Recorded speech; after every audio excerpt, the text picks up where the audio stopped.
சப்பாத்திக்கு மாவு பிணைஞ்சி வச்சாலோ பரோட்டாக்கு மாவு பிணைஞ்சாலோ ஈர துணி போட்டு மூடி வைக்கணும். இல்லைன்னா அது ஒரு மாதிரி கட்டி கட்டியாக அங்கங்கே ஆகிடும். அதனால் ஈர துணி போட்டு மூடி வைக்கணும். இப்போ நான் சென்னா குழம்பு சுண்டல் குழம்பு பண்ண போகிறேன். பருப்பு சுண்டல் அவிச்சு வச்சிட்டேன். அந்த தண்ணியை யூஸ் பண்ணிப்பேன்.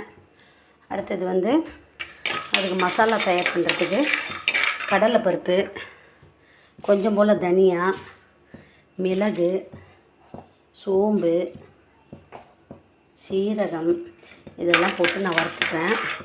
அடுத்தது காஞ்ச மிளகாவும் போடணும். காஞ்ச மிளகாவும் போட்டு நல்லா வறுத்துட்டு அதோட இஞ்சி பூண்டையும் போட்டு நல்லா வதக்கிட்டு அப்படியே தேங்காய், வெங்காயம், சாம்பார் வெங்காயம் எல்லாத்தையும் போட்டு நல்லா வதக்கணும். வதக்கிட்டு இதெல்லாம் ஒன்றா அரைச்சிட்டு கொஞ்சம் போல் தேங்காய் அதையும் போட்டு வறுத்துப்போம். எல்லாத்தையும் ஒன்றா போட்டு வறுத்துட்டு இதெல்லாம் ஒன்றா போட்டு அரைக்கணும்.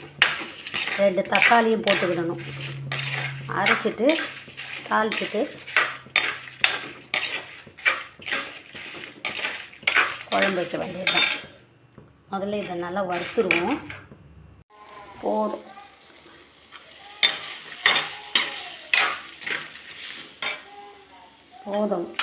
வறுத்தது அப்படியே மிக்ஸி ஜாரில் போட்டு அரைக்கணும். எல்லாத்தையும் மிக்ஸி ஜாரில் போட்டேன். தக்காளி, பச்சை மிளகாலாம் கூட போட்டு நல்லா கிரேவியாக அரைக்கணும். மசாலா மசியாக அரைக்கணும். கடுகு போட்டுக்கிட்டேன். இனிமேல் இந்த வெங்காயமும் கருவேப்பிலையும் போட்டு தாளிச்சிட்டு இந்த மிக்சியில் அரைச்ச மசாலாவே இதில் போட்டுட்டு தாளிச்சிட்ட பிறகு மட்டன் மசாலா தூள், காஷ்மீரி சில்லி பவுடர், மிளகாத்தூள்லாம் போட்டு நல்லா கொதி வந்த பிறகு அவிச்சு வச்ச கடலையே இதில் போட்டுற வேண்டியது தான். வெங்காயமும் கருவேப்பிலையும் போட்டுட்டேன். இதை அரைச்சது இதில் போட்டு நல்லா வதக்கி விடலாம். மட்டன் மசாலா தூள் கொஞ்சம் போட்டுக்கிறேன். அப்புறமா காஷ்மீரி சில்லி பவுடர் கொஞ்சம் போட்டுக்கலாம். இதோடு போட்டு நல்லா பச்சை வாசனை போகிற வரைக்கும் எண்ணெயிலே வதங்கட்டும். இதுக்கு தேவையான அளவு உப்பு போட்டுப்போம். கடலையில் ஊற வச்சு அவிச்சும் போது உப்பு போட்டு தான் அவிச்சேன். இதுக்கு தேவையான அளவு உப்பு போட்டு நல்லா பச்சை வாசனை போன பிறகு தான் நான் அந்த அவிச்சு வச்ச சுண்டல், கடலை, பூக்கொல்லு இதில் ஊற்றணும். பச்சை வாசனை போயிடுச்சு. இந்த சுண்டல் அவிச்ச தண்ணி அப்படியே ஊற்றிப்போம்.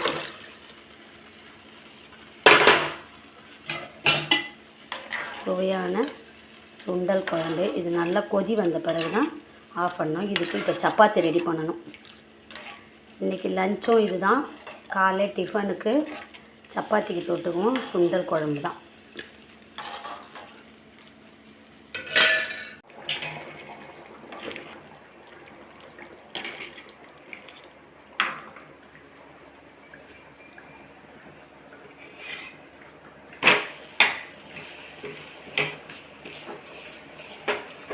பிரேக்ஃபாஸ்ட்.